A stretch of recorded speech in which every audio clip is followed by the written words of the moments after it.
les ofrezco un instante santo. Bienvenidos a la lectura correspondiente al día de hoy. Empezamos con nuestra habitual invocación. Padre, mi mente se aquieta hoy para recibir los pensamientos que tú me ofreces. Y acepto lo que viene de ti en lugar de lo que procede de mí. No conozco el camino que conduce a ti, pero tú lo conoces perfectamente. Guía a tu Hijo por el tranquilo sendero que lo lleva hasta ti. Haz que mi perdón sea total y completo, y que tu recuerdo retorne a mí.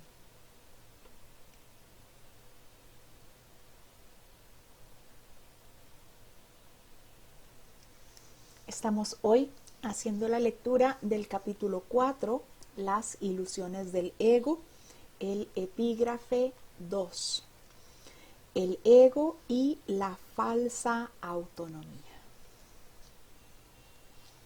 1.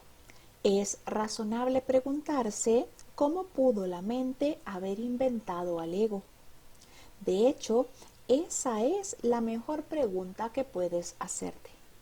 Sin embargo, no tiene objeto dar una respuesta en función del pasado, porque el pasado no importa y la historia no existiría si los mismos errores no siguieran repitiéndose en el presente. El pensamiento abstracto es pertinente al conocimiento porque el conocimiento es algo completamente impersonal. Y para entenderlo no se necesita ningún ejemplo. La percepción, por otra parte, es siempre específica y, por lo tanto, concreta. Nos recuerda aquí nuevamente que lo que percibimos siempre corresponde al ámbito del ego. La percepción necesita entonces ser específica y concreta, pues lo que percibimos parece ser siempre la forma y esa percepción parece estar siempre ligada a lo que parece que es la experiencia.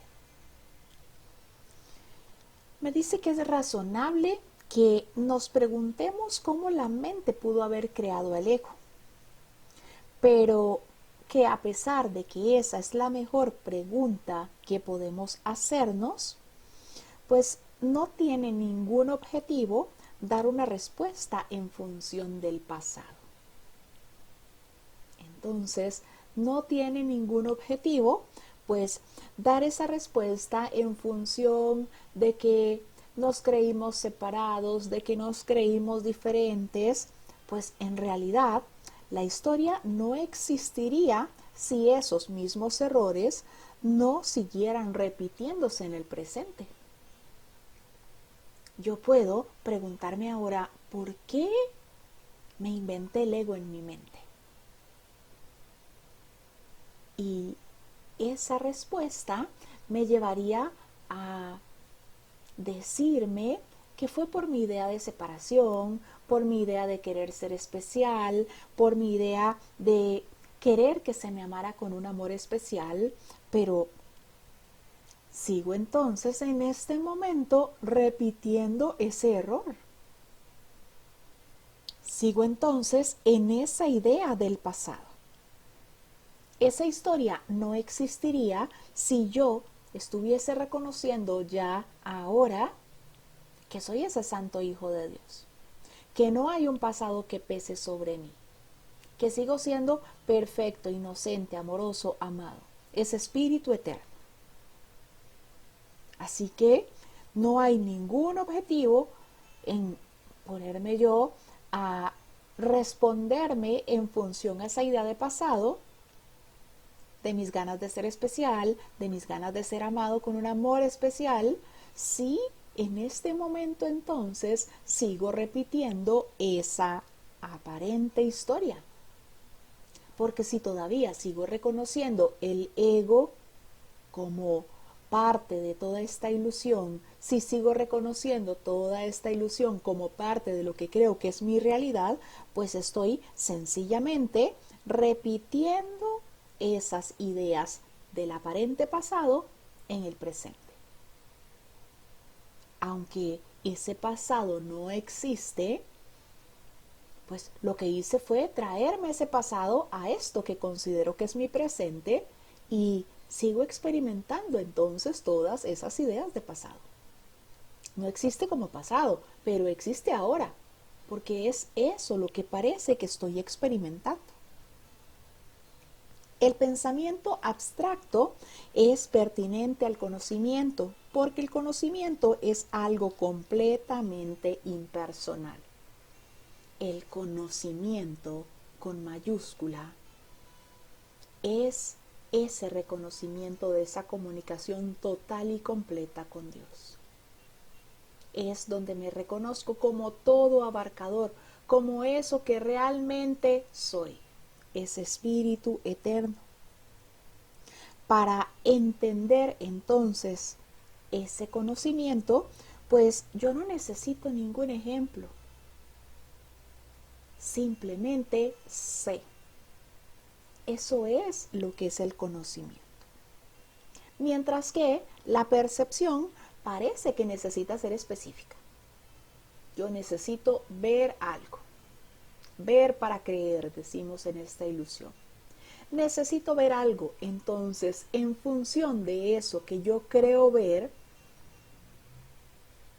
en base a eso defino ese juicio por lo que creo que fue mi experiencia, por lo que creo que fue lo vivido, por lo que creo que conozco. Pero eso no es conocimiento, eso es lo que el ego me ha hecho aprender, lo que yo he querido aprender. Así que conocimiento es esa plenitud, ese reconocimiento. Todo lo demás, todo esto que parece experimentarse en esta ilusión, no es más que esa idea de aprendizaje, de haber aprendido, de creer haber vivido. Y todas esas aparentes experiencias y vivencias se han basado en la ilusión. O sea, en nuestro propio invento de este mundo ilusorio. Por lo tanto, nada de eso que parece que hemos experimentado tiene un cimiento, pues todo se ha basado en ilusiones. 2. Todo el mundo inventa un ego y un yo para sí mismos, el cual está sujeto a enormes variaciones debido a su inestabilidad. También inventa un ego para cada persona a la que percibe, el cual es igualmente variable. Su interacción es un proceso que los altera a ambos porque no fueron creados por el inalterable o mediante él. Es importante darse cuenta de que esta alteración ocurre con igual facilidad, tanto si la interacción tiene lugar en la mente como si entraña proximidad física. Pensar acerca de otro ego es tan eficaz en el proceso de cambiar la percepción relativa como lo es la interacción física. No puede haber mejor ejemplo de que el ego es solamente una idea y no un hecho. Y a eso entonces le llamamos una guerra de egos. No necesito ni siquiera estar ahí frente a ese otro, basta con pensar en él para ya entonces sentirme indispuesto, sentir que hizo algo malo, sentirme diferente.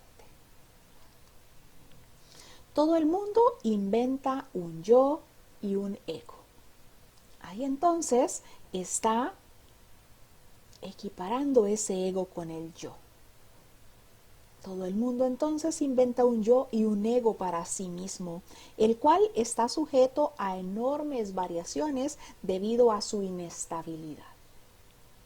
Me creo entonces esa figura.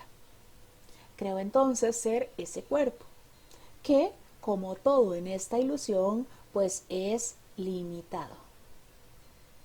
Que como todo en esta ilusión, parece entonces verse como carente. Que como todo en esta ilusión, entonces es vulnerable. Parece siempre que hay un límite. Estoy identificándome con ese cuerpo, que parece entonces que es más listo que otros, que parece entonces que es más agresivo que otros.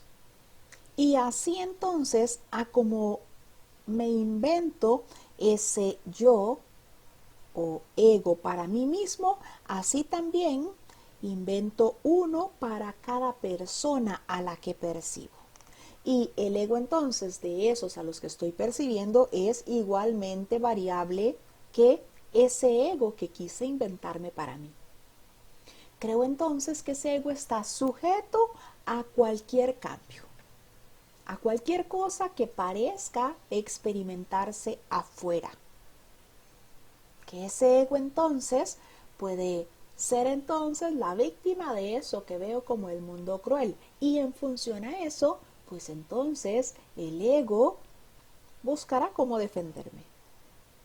Buscará entonces cómo hacer alianzas con otros egos o del todo cómo alejarse por completo de eso que ve como otros egos. Su interacción es un proceso que los altera a ambos, porque no fueron creados por el inalterable. La interacción de los egos entonces nos altera a ambos, porque no fueron creados por Dios. Porque se ven entonces como si fuesen entidades, figuras completamente independientes, en donde una debe imperar y la otra no. En donde una debe ser especial y la otra que quede lo más desplazada que se pueda, lo más que sea posible. Es importante darse cuenta de que esta alteración ocurre con igual facilidad, tanto si la interacción tiene lugar en la mente o si hay proximidad. Yo puedo enojarme tanto solamente con pensar en alguien. Yo puedo sentirme tan nervioso, tan nerviosa, solamente con pensar en alguien. Ni siquiera tengo necesidad de que esté ahí cerca para entrar en ese nerviosismo, en esa confusión, en ese miedo. Basta con que yo piense que hay alguien que parezca ser más listo que yo para que yo sienta miedo. Y si estamos entonces cercanos, si hay cierta proximidad física, pues experimentaré ese mismo miedo también. Esas mismas ganas de alejarme, de separarme. Y diré entonces, es que no somos compatibles. Es que hay muchas cosas que nos separan, es que somos muy diferentes, es que nuestros gustos no son ni siquiera parecidos. Es que esta persona y yo no tenemos química. Ni siquiera necesito estar cercano a esa persona para sentir entonces esas ganas de reforzar mis ideas de separación. Pensar acerca de otro ego es tan eficaz en el proceso de cambiar la percepción relativa como lo es la interacción física. Es igualmente efectivo cuando me acuerdo de alguien y me siento realmente enojado, o me siento asustado, o me siento confundido, o cualquier otra cosa que no me dé paz. No necesito ni siquiera estar cerca de esa persona para sentir entonces ese miedo, ese temor, o revivir una culpa, para sentir entonces esas ganas de alejarme. 3. Tu propio estado mental es un buen ejemplo de cómo fue inventado tu ego. Cuando repudiaste el conocimiento, fue como si nunca lo hubieses tenido. Esto es tan evidente que basta con que lo reconozcas para constatar que eso es lo que en realidad ocurre. Y si eso ocurre en el presente, ¿por qué habría de sorprenderte que hubiese ocurrido en el pasado? Asombrarnos ante lo inusual es una reacción comprensible, pero asombrarnos ante algo que ocurre con tanta frecuencia no lo es en absoluto. No olvides, no obstante, que la mente no tiene por qué operar así, aunque así es como opera ahora. ¿Cómo nos sorprendemos nosotros ahora de que tengamos esas reacciones así ante nuestros hermanos si nosotros mismos decidimos renunciar al amor? Nuestro propio estado mental es un buen ejemplo de cómo fue inventado el ego. Nosotros renunciamos a la totalidad, renunciamos al amor. Después de que se nos negó ese deseo que teníamos de que se nos amara con un amor especial, renunciamos nosotros a ese amor. Es decir, repudiamos el conocimiento. Y decidimos entonces estar en este sueño de separación. En este sueño en el que parece que si logré el que me amaran con un amor especial, en este sueño en el que logré que nada fuera eterno como fui creado y en el que parece que logré muchas cosas y todo opuesto a mi realidad, a cómo fui creado realmente. Entonces, si quise yo renunciar al amor mismo, pues ese es el mejor ejemplo de la creación del ego. Y nos dice Jesús que nosotros hicimos ese ego sin amor. Por lo tanto, no podemos esperar amor de su parte para con nosotros. Cuando repudiaste el conocimiento, fue como si nunca lo hubieses tenido. Lo olvidamos por completo. Fabricamos tantas cosas y las pusimos ahí en el lugar del conocimiento que pues sencillamente nos despistamos de él. Y empezamos entonces a atender todas esas cosas, todas esas ilusiones que habíamos fabricado y así nos olvidamos de él. Esto es tan evidente que basta con que lo reconozcas para constatar que eso es lo que en realidad ocurre. Eso es lo único que ocurre. Y si eso ocurre en el presente, si en este momento yo estoy renunciando al amor, renunciando a ver a mis hermanos como uno conmigo, renunciando a reconocer que sigo siendo tal como Dios me creó, que soy un ser con mayúscula, amoroso, perfecto y amado, si yo sigo en el presente renunciando a eso, ¿por qué habría de sorprenderte que te hubiese ocurrido en el pasado? ¿Por qué me sorprende el pensar que en el pasado renuncié a la totalidad, renuncié a ese conocimiento, renuncié a Dios mismo? Asombrarnos ante lo inusual es una reacción comprensiva, pero asombrarnos ante algo que ocurre con tanta frecuencia, pues no lo es en absoluto. Entonces, si en lo que parece ser en esta ilusión nuestro día a día renunciamos una y otra vez al reconocimiento de ese ser, renunciamos una y otra vez a vernos como uno con nuestro hermano, a reconocer que nuestro hermano es uno con nosotros, pues entonces ¿de qué nos extrañamos? ¿Cómo nos extrañamos de que hayamos podido renunciar al amor del Padre si constantemente en esta ilusión estamos día a día renunciando a nuestro hermano que es el amor de Dios? No olvides, no obstante, que la mente no tiene por qué operar así, aunque así es como opera ahora. El que yo haya decidido entonces creer en todas estas ilusiones y permita entonces que mi mente opere ahora de esa manera, renunciando al amor mismo, renunciando a la totalidad, creyéndome que soy diferente, creyéndome que soy especial, no significa que no pueda cambiar eso.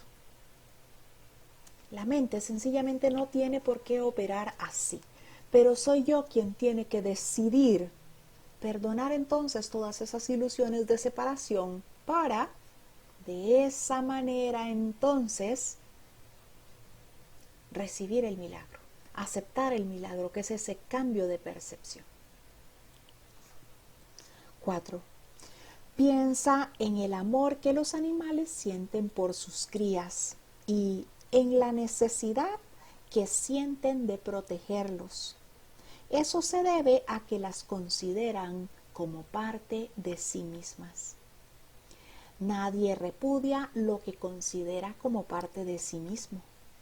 La manera en que reaccionas ante tu ego es similar a cómo Dios reacciona ante sus creaciones.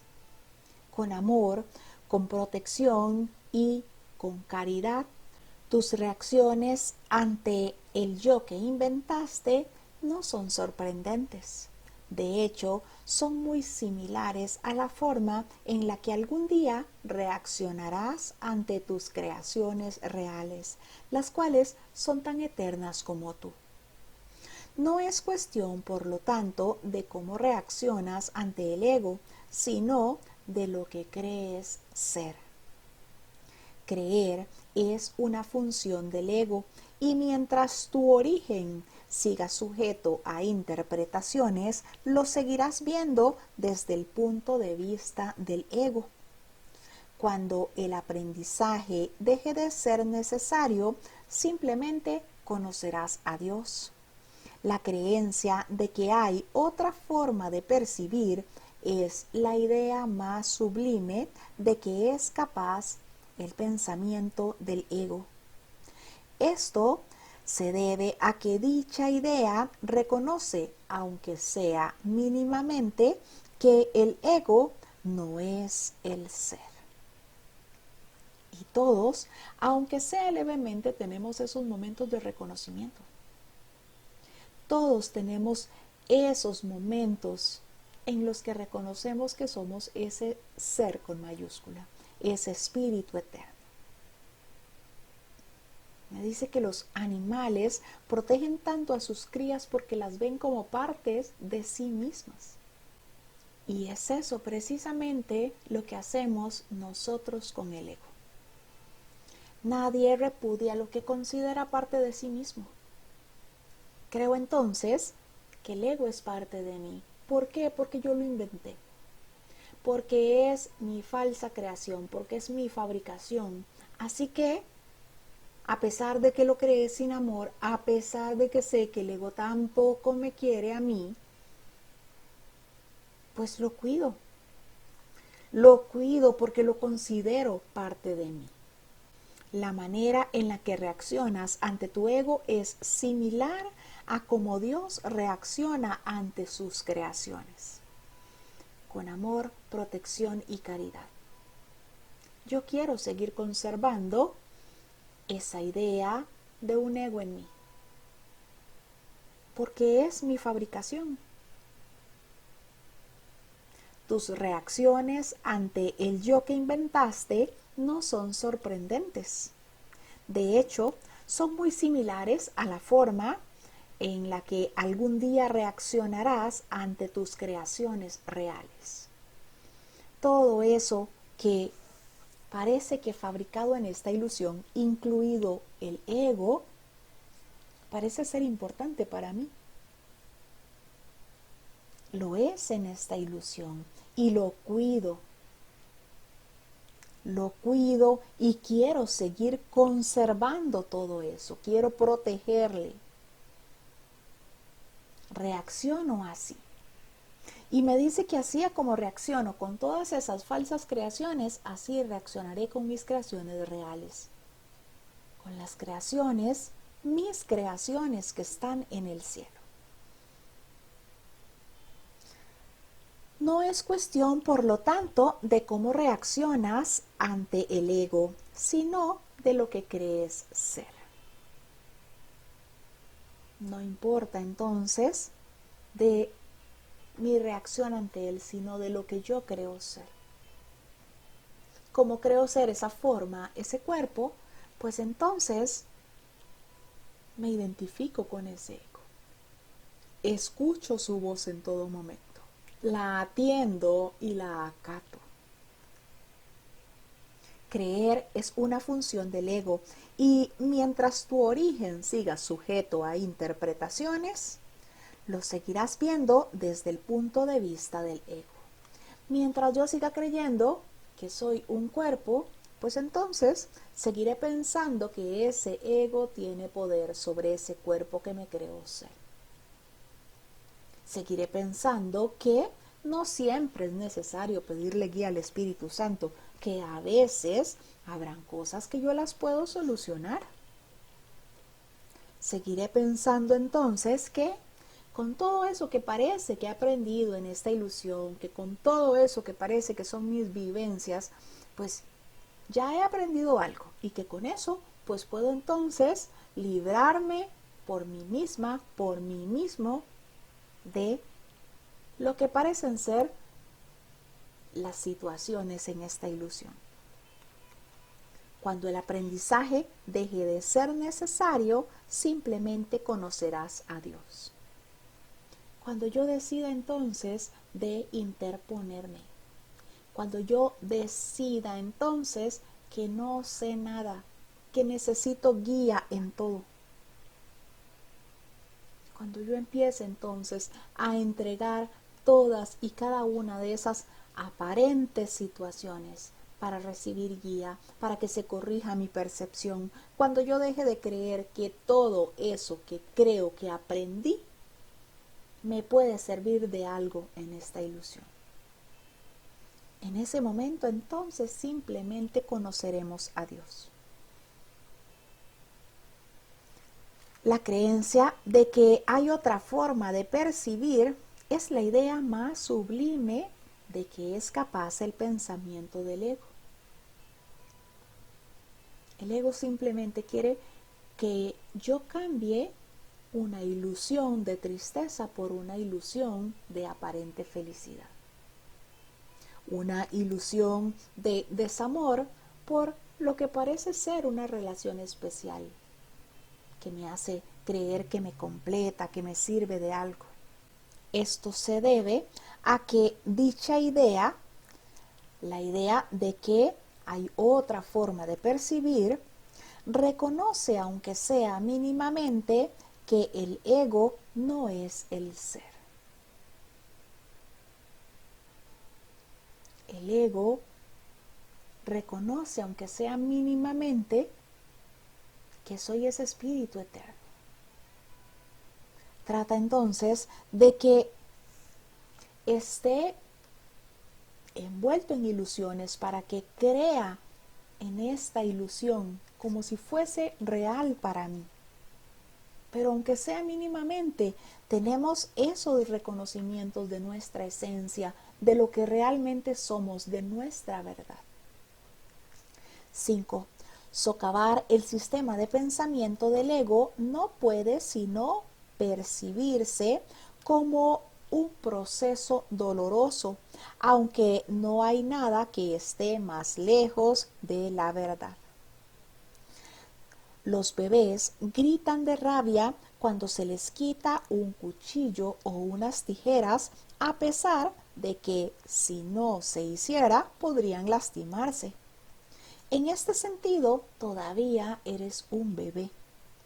No tienes una idea clara de lo que es el verdadero instinto de conservación y probablemente decidirás que necesitas precisamente lo que más te haría daño.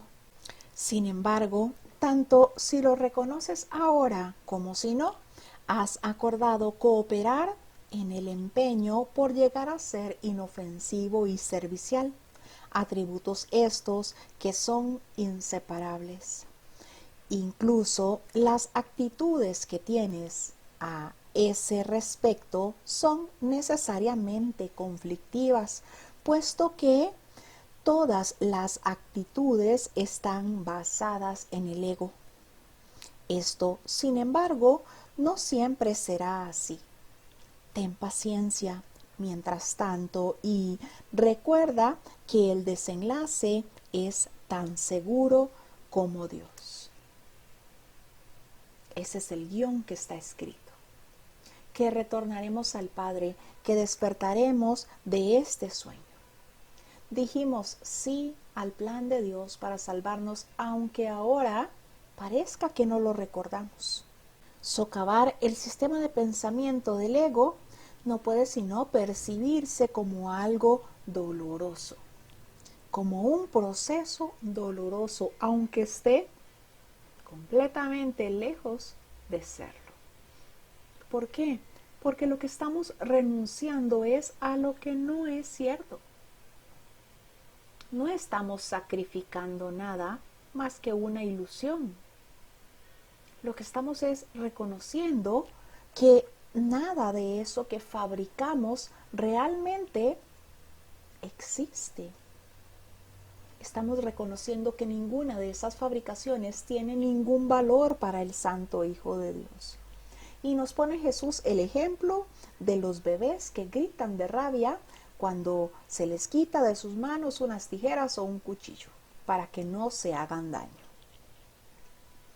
Y nos dice que en eso todavía nos parecemos a un bebé, porque queremos nosotros seguir aferrados a todas esas ilusiones, a todas esas fabricaciones. Queremos seguir dándole realidad para nosotros a toda esa ilusión. Queremos aferrarnos a eso, aunque nos lleve al aparente dolor en esta ilusión, aunque nos lleve a soportar lo que parece ser en esta ilusión el sacrificio, la pena y hasta terminar en esa idea de muerte. Pero queremos aferrarnos a esa ilusión, queremos creer que somos cuerpos, queremos creer en todas esas falsas creaciones, en todas esas fabricaciones. Al final de cuentas, en esta ilusión, pues parecen ser nuestras creaciones, por eso las vemos tan reales, aun ahora que reconocemos que son nuestras fabricaciones o falsas creaciones. Pero, por más que yo quiera aferrarme a ese plan del ego para mantenerme en esta ilusión, creyendo que soy un cuerpo culpable y pecador, a pesar de eso, yo ya le dije sí al plan de Dios. Sin embargo, tanto si lo reconoces ahora como si no, has acordado cooperar en el empeño por llegar a ser inofensivo y servicial. Inofensivo y servicial, atributos estos que son inseparables. Yo le dije al Padre que sí, que le amaría eternamente tal como Él a mí. Yo le dije al Padre sí, que no podría estar separado de Él. Dije sí. Así que ya ese final llegó. Ya ese regreso a casa se ha emprendido ya esa jornada. Solamente me pide entonces ser paciente, pero también poner de mi parte, poner esa dosis de buena voluntad que se necesita para decidir entonces perdonar las ilusiones. El desenlace es tan seguro como Dios, dice Jesús. Ten paciencia porque ese desenlace llegará. Es tan seguro como Dios. Ese es el guión que está escrito, que retornaré al Padre, que me reconoceré como ese espíritu eterno que realmente soy. 6. Solo aquellos que tienen una sensación real y duradera de abundancia pueden ser verdaderamente caritativos. Esto resulta obvio cuando consideras lo que realmente quiere decir ser caritativo. Para el ego, dar cualquier cosa significa tener que privarse de ello. Cuando asocias el acto de dar con el sacrificio, das solamente porque crees que de alguna forma vas a obtener algo mejor y puedes, por lo tanto, prescindir de las cosas que das. Dar para obtener es una ley ineludible del ego, que siempre se evalúa a sí mismo en función de otros egos. Por lo tanto, está siempre obsesionado con la idea de la escasez, que es la creencia que le dio origen. Su percepción de otros egos como entes reales no es más que un intento de convencerse a sí mismo de que él es real.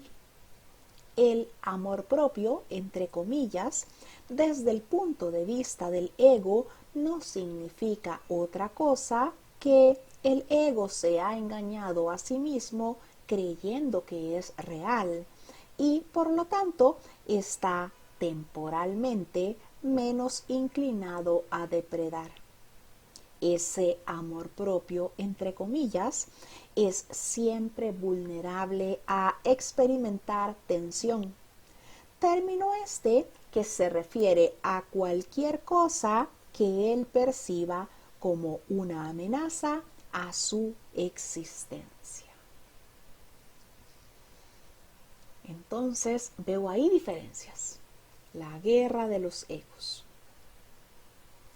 Me dice que dar es desde ese reconocimiento de que soy abundante. Cuando doy, estoy reconociendo que soy abundante.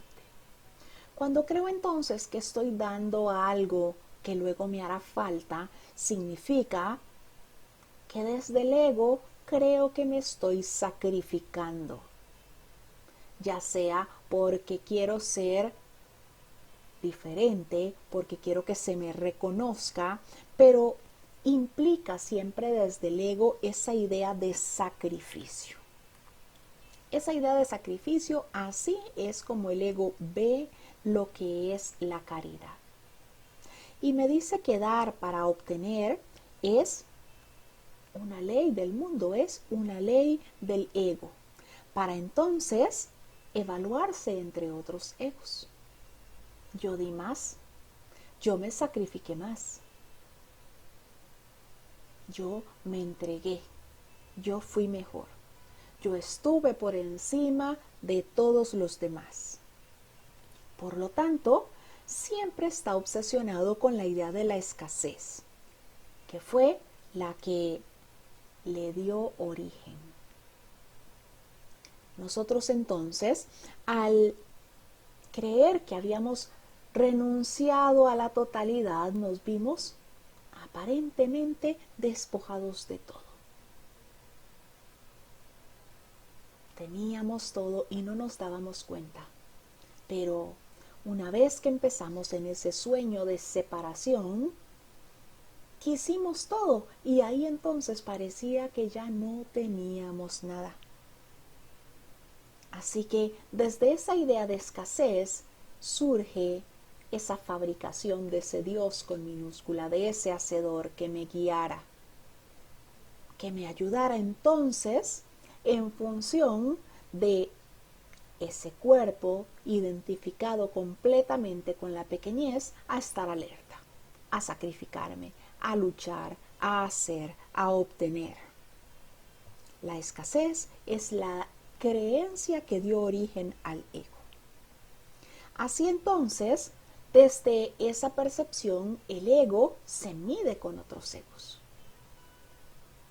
Y se ve entonces como mejor si yo di más, porque estoy sacrificándome para que tengas tú eso que te estoy dando. Ese dar es una ilusión. ¿Por qué? Porque la verdad me dice que cuando doy no es sino a mí mismo a quien se lo doy, reconociendo que soy parte de la totalidad. El ego quiere ver entonces a esos como otros, como entes separados, y quiere entonces darle realidad porque él quiere reafirmar que es real. De ahí entonces viene nuestra creencia de que puede haber esa competencia de egos, de que tu ego es más fuerte que el mío, de que eres tan egoico, de lo egoísta que me creo ser.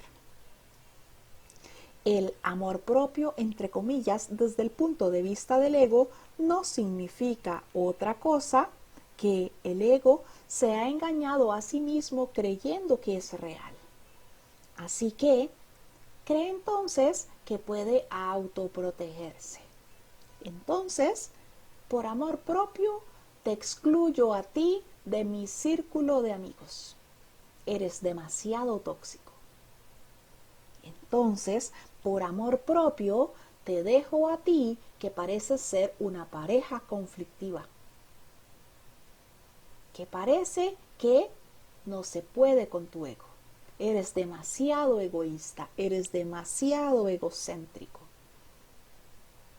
Esa figura de amor propio es la creencia del ego en que es real. Ese amor propio, entre comillas, es siempre vulnerable y experimenta tensión, pues todo lo percibe como una amenaza a su existencia. Así que, si parece entonces estar viendo conflicto, pues quieren deshacerse de todos esos que parecen generar el conflicto. Y como quiere creerse entonces diferente y especial, pues buscará entonces siempre afuera esa aparente causa de lo que parece ser su malestar. Veo todo como una amenaza en vez de detenerme, silenciarme y reconocer que debo perdonar, cualquiera que sea la ilusión que se esté presentando. 7. El ego vive literalmente a base de comparaciones.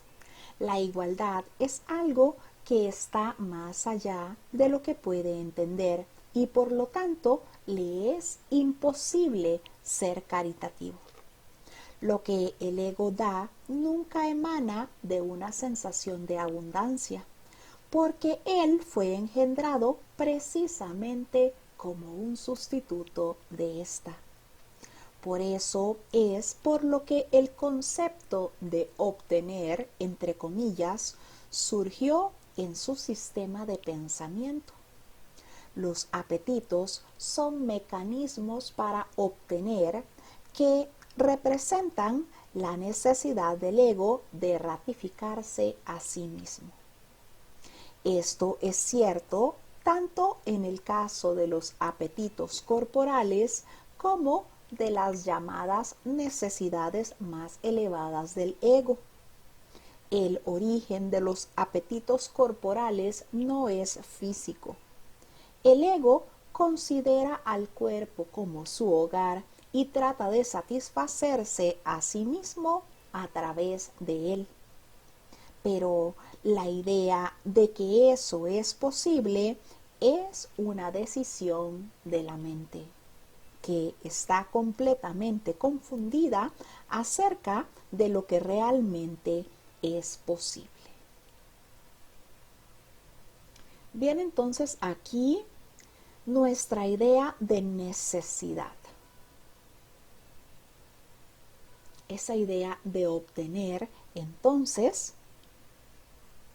es el mecanismo del ego para lograr los apetitos, que son esos mecanismos para obtener.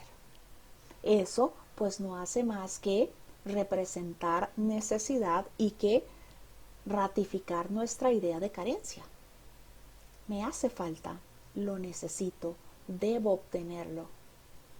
Y eso, pues entonces en la ilusión me llevará a un sinfín de cosas para lograr eso que quiero. Esos apetitos que pueden ser corporales o pueden ser lo que llama una necesidad más elevada del ego, pues son realmente esas aparentes necesidades que el ego me hace creer que tengo. Tanto si son físicos como si no. Si creo entonces que debo ser el mejor, el más listo, el más estudioso, que debo ser el que parece ser más bueno, el más apto, el más educado, cualquiera de esas aparentes características que deseo darme no son más que esos apetitos del ego. Y eso pasa pues porque la mente está confundida y apoya entonces el que eso pase. El origen de los apetitos corporales no es físico. El ego considera el cuerpo como su hogar para satisfacerse a través del cuerpo. Pero la idea de que eso es posible es una decisión de la mente. Es esa mente dormida quien está apoyando esas ideas. Porque la mente es la que crea.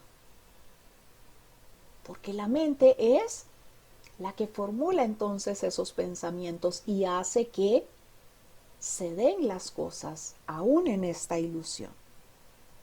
La idea de que eso sea posible es una decisión de la mente. La mente entonces, confundida, cree que se puede satisfacer con el cuerpo.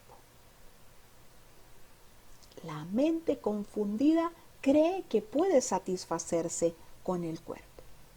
De ahí vienen entonces todas esas ideas de necesidad, ya sean físicas o de algo más, de surgir, de ser mejor, de hacerse notar, de ser exitoso, de ser el más listo. Cualquiera de esas ideas de necesidad, de ese deseo de obtener, que lo que está haciendo es, pues, queriendo reafirmar que ese ego es real. 8. El ego cree que tiene que valerse por sí mismo para todo, lo cual no es más que otra forma de describir cómo cree que él mismo se originó. Es este un estado de tanto temor que lo único que puede hacer es dirigirse a otros egos y tratar de unirse a ellos en un débil intento de identificarse con ellos o atacarlos en una demostración igualmente débil de fuerza. No es libre, no obstante, de poner en tela de juicio la premisa que da lugar a todo eso, pues esa premisa es su base. El ego es la creencia de la mente según la cual él tiene que valerse completamente por sí mismo. Los incesantes esfuerzos que realiza por ganar el reconocimiento del espíritu y establecer así su propia existencia son inútiles.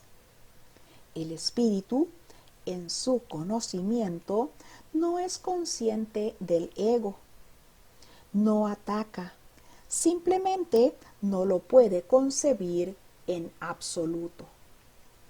Aunque el ego tampoco se percata del espíritu, se percibe a sí mismo rechazado por algo más grande que él. Por eso es por lo que el amor propio, tal como el ego lo concibe, no puede por menos que ser ilusorio. Las creaciones de Dios no crean mitos, si bien el esfuerzo creativo se puede trocar en mitología. Esto puede suceder, sin embargo, solo bajo una condición.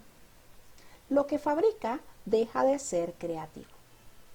Los mitos pertenecen exclusivamente al ámbito de la percepción y las formas que adoptan son tan ambiguas y de una naturaleza tan marcada por la dicotomía entre el bien y el mal que ni siquiera el más benévolo de los mitos está exento de connotaciones aterradoras.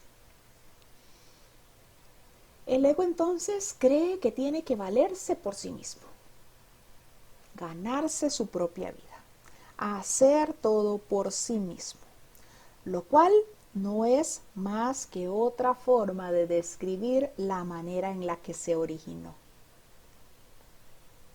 Desde esa nuestra idea de separación, pues entonces nos creímos solos,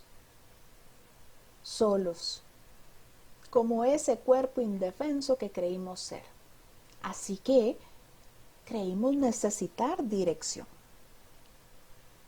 Creímos que teníamos que valernos por nosotros mismos porque estábamos solos, desvalidos en todo ese mundo de ilusiones que nosotros mismos habíamos fabricado. Así que esa idea de valerse por sí mismo no es más que otra forma de describir cómo el ego se originó. En ese estado de tanto temor, al sentirse el ego solo, pues entonces cree que buscando otros egos y tratando de unirse con ellos, pues va a verse diferente, va a ser diferente, le van a ver de una manera especial. Así que puede entonces que en esa búsqueda de otros egos se encuentre con egos con los que parece que puede ser compatible, entre comillas, y se identifique con ellos, pero también podrá encontrarse con esos otros que parecen ser completamente diferentes y lo que intente sea atacarlos. Cualquiera de las dos, ya sea que yo decida conseguirme una relación especial o atacar entonces a algún hermano que parece completamente diferente a mí, cualquiera de esas dos formas no es más que una demostración débil de fuerza. El ego no es libre, no obstante, de poner en tela de juicio la premisa que da lugar a todo eso, pues esa premisa es su base. El ego es la creencia de la mente según la cual él tiene que valerse completamente por sí mismo. Me creo entonces tan aparte, tan solo y tan diferente que tengo que ver entonces cómo jugarme esta vida por mi propia cuenta. Los incesantes esfuerzos del ego por ganar reconocimiento del espíritu y establecer así su propia existencia son inútiles. El espíritu, en su conocimiento, realmente no es consciente del ego. No puede entender ni darse cuenta cómo puede haber un hacedor cuando el espíritu es creador. Cuando el espíritu que somos es co-creador con Dios. Así que, sencillamente, pues al espíritu que somos ni le importa. no ataca el ego ni hace nada en absoluto. Aunque el ego tampoco se percata del espíritu, sí percibe que hay algo superior, que hay algo más grande. Y por eso entonces se siente rechazado. Las creaciones de Dios no son mitos, me dice este párrafo. Si bien el esfuerzo creativo se puede trocar en mitología. Esto puede suceder, sin embargo, bajo una sola condición, que lo que fabrica deja de ser creativo. Los mitos entonces, pues por ser exclusivamente del ámbito de la percepción, de la forma, tienen entonces connotaciones o de bien o de mal. Al tener entonces esas aparentes connotaciones o buenas o malas, pues por más bueno que parezca ser el mito, pues siempre tendrá ahí matices aterradores. 9. Los mitos y la magia están íntimamente relacionados, ya que los mitos generalmente tienen que ver con el origen del ego y la magia con los poderes que el ego se atribuye a sí mismo. Los sistemas mitológicos incluyen, por lo general, alguna descripción de la creación, entre comillas, y la conectan con su forma particular de magia. La llamada lucha por la supervivencia, entre comillas, no es más que la lucha del ego por prolongar su propia existencia, así como la interpretación que ha hecho con respecto a su comienzo. Este comienzo casi siempre se asocia con el nacimiento físico, ya que resulta difícil sostener que el ego existía antes de ese momento. Los más religiosos, entre comillas, de los mitos basados en el ego, puede que postulen que el alma existía antes y que seguirá existiendo en un lapso temporal de vida en el ego. Algunos postulan incluso que el alma será castigada por ese lapso. La salvación, no obstante, que es aplicable al espíritu, pues éste no está en peligro, por lo tanto, no tiene que ser rescatado. Así que, quien cree entonces en esa necesidad de perpetuarse es el ego. Quien quiere entonces sostenerse en lo que parece ser una línea del tiempo es el ego. El espíritu no necesita eso porque es eterno y lo sabe. Los mitos y la magia están íntimamente relacionados, ya que los mitos generalmente tienen que ver con el origen del ego y la magia con los poderes que el ego se atribuye a sí mismo. Esa magia, todo eso que el ego cree que tiene que fabricar para salirse entonces de todas esas ideas de error que quiso aceptar. Y entre esa magia está cualquier tipo de solución aparente que podamos encontrar en esta ilusión. Cualquier resolución de lo que parecen ser los problemas en la forma, cualquier medicina, cualquier salida a lo que parecen ser los problemas en esta ilusión.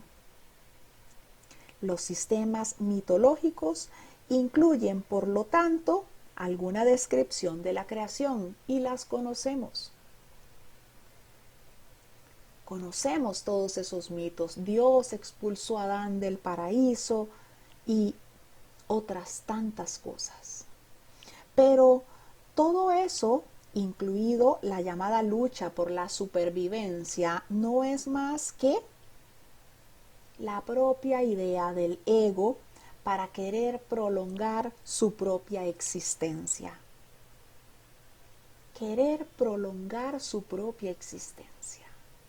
De ahí que entonces, pues en esta ilusión nos vende la idea del error, para que se convierta en un pecado, porque si creemos entonces en esa idea del pecado, extenderá él entonces un poco más esa aparente existencia, aún después de la idea de muerte.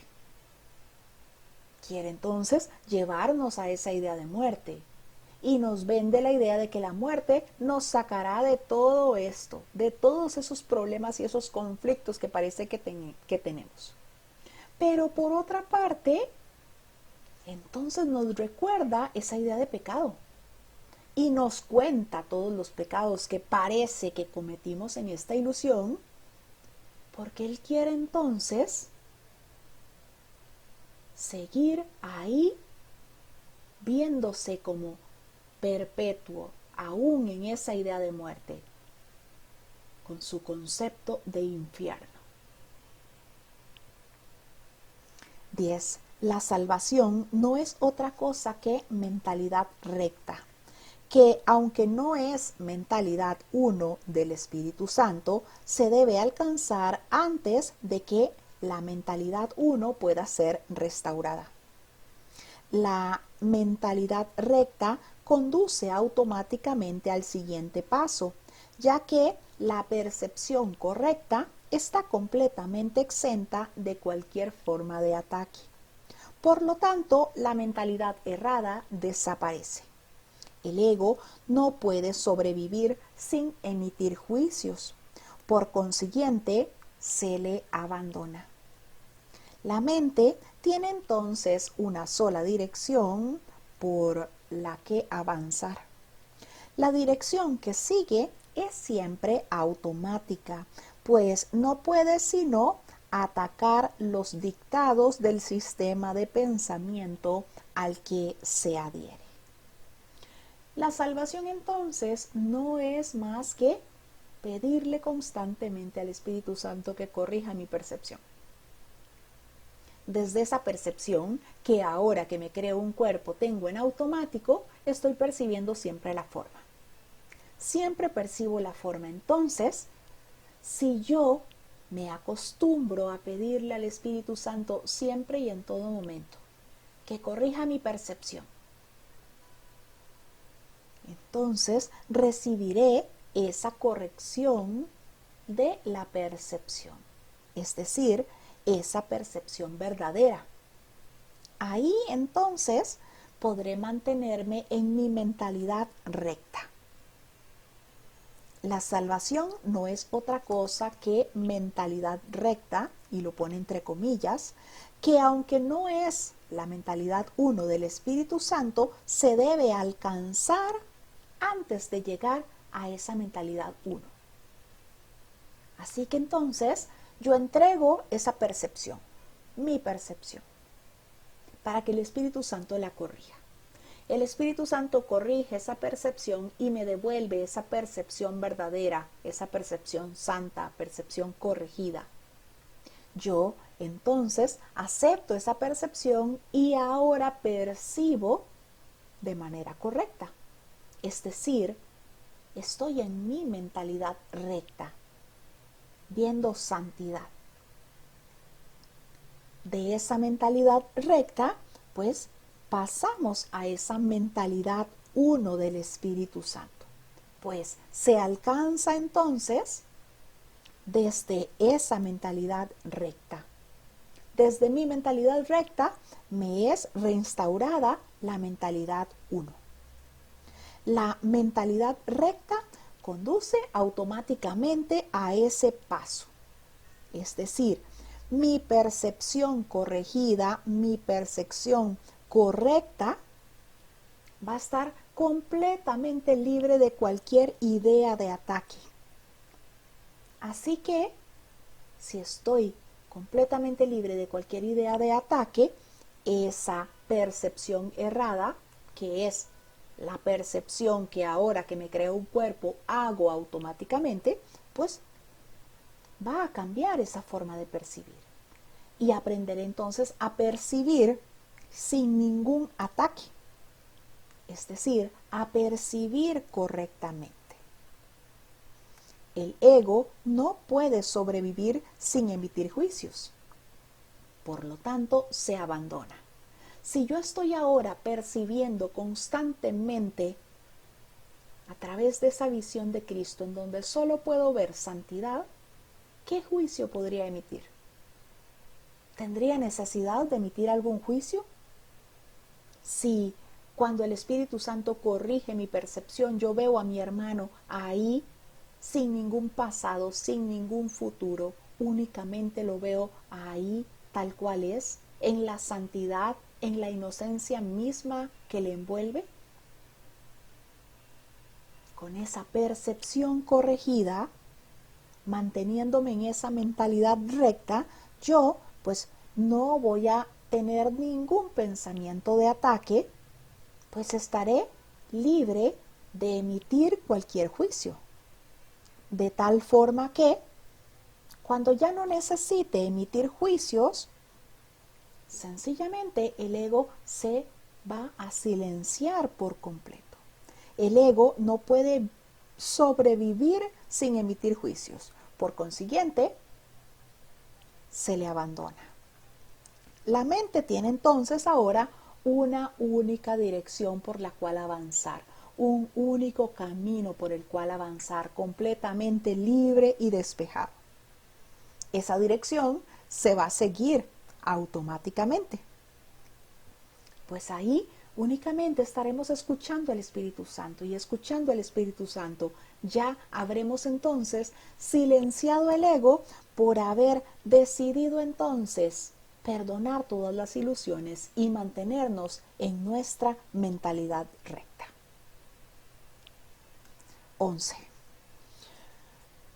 No se puede hacer demasiado hincapié en el hecho de que corregir la percepción es simplemente un expediente temporal. Dicha corrección es necesaria únicamente porque la percepción falsa es un obstáculo para el conocimiento, mientras que la percepción fidedigna es un trampolín hacia él. El valor de la percepción correcta reside en la conclusión inevitable de que toda percepción es innecesaria. Esto elimina el obstáculo por completo. Te preguntarás, ¿cómo puede ser posible esto mientras parezca que vives en este mundo? Esa es una pregunta razonable. No obstante, tienes que asegurarte de que realmente entiendes lo que estás preguntando. ¿Quién es el tú que vive en este mundo? El espíritu es inmortal y la inmortalidad es un estado permanente. El espíritu es tan verdadero ahora como siempre lo fue y lo será siempre, ya que no entraña cambios de ninguna clase. No es un continuo ni se puede entender tampoco comparándolo con un opuesto. El conocimiento nunca admite comparaciones. En eso estriba su diferencia principal con respecto a cualquier cosa que la mente pueda comprender. El conocimiento es esa comunicación directa con Dios.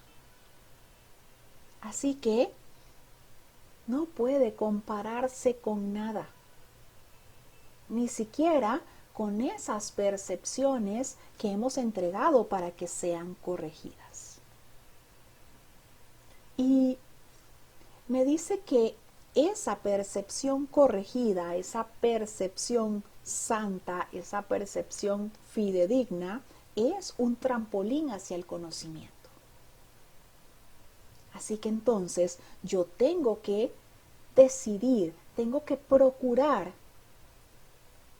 pedir la corrección siempre a esa percepción, porque de esa percepción siempre verdadera, corregida, de esa percepción santa, es decir, del reconocimiento de mi mente recta, yo estoy a un paso del conocimiento. Estoy a un paso del conocimiento.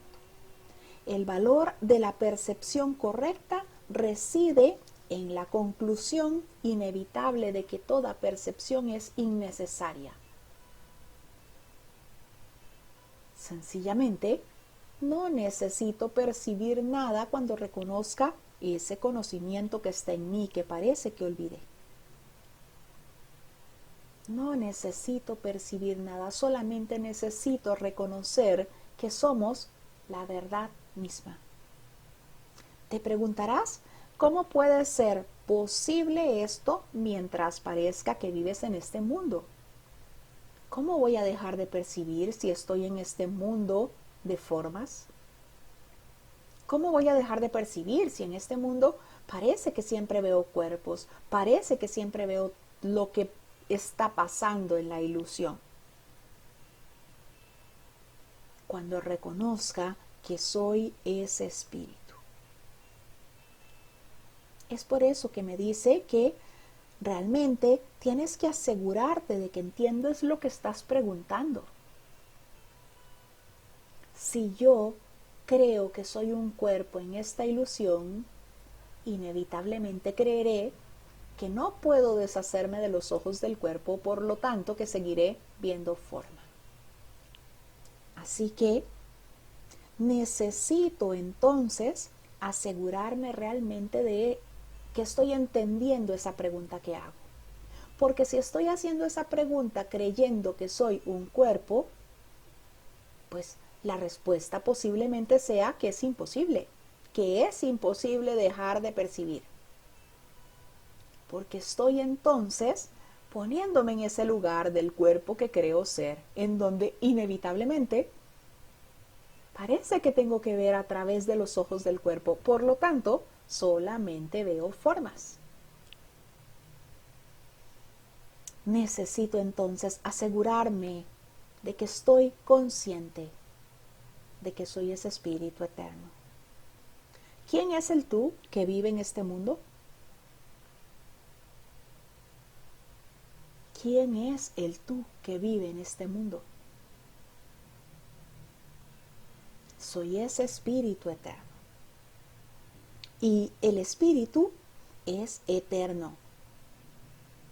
El espíritu es completamente santo.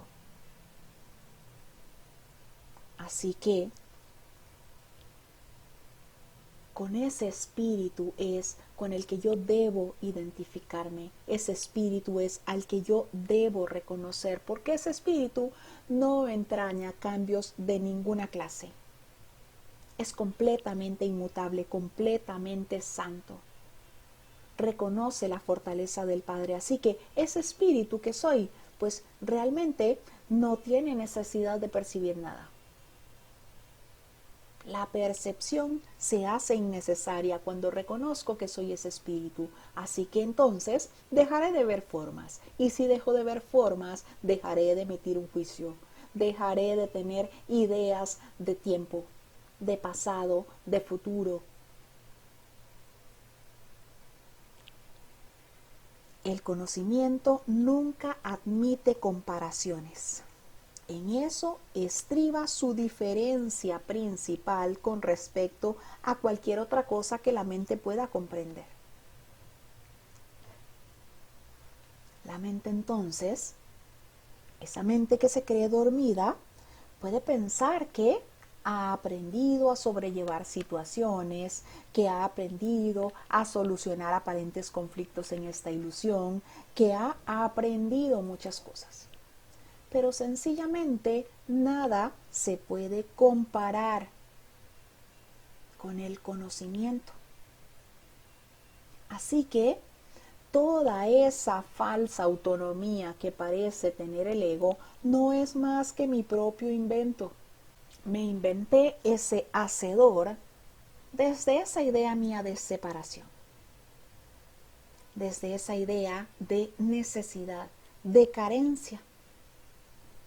Y quise yo entonces que pareciera ser autónomo, que podía entonces regir eso que parecía ser mi existencia, mi vida. No es cuestión, por lo tanto, de cómo reaccionas ante el ego, sino de lo que crees ser. ¿Creo ser ese cuervo? Pues entonces creeré que debo escuchar su voz, que debo seguir sus mandatos. Aceptaré entonces eso que parece que me aconseja. Cuando el aprendizaje deje de ser necesario, simplemente conocerás a Dios. Cuando deje de pensar que todo eso que creo haber aprendido en esta ilusión puede servirme para algo, en ese momento en el que reconozca que no sé nada y que nada de eso que creo haber aprendido me sirve en absoluto, en ese momento entonces estaré completamente decidido a silenciar cualquier voz y a escuchar la voz que habla por Dios. Y ahí entonces reconoceré que el ego no tiene ninguna autonomía, que soy yo quien quiere prestarle atención. Hemos hecho la lectura del capítulo 4, las ilusiones del ego, el epígrafe o subcapítulo en números romanos 2, el ego y la falsa autonomía. Gracias a todos por su compañía.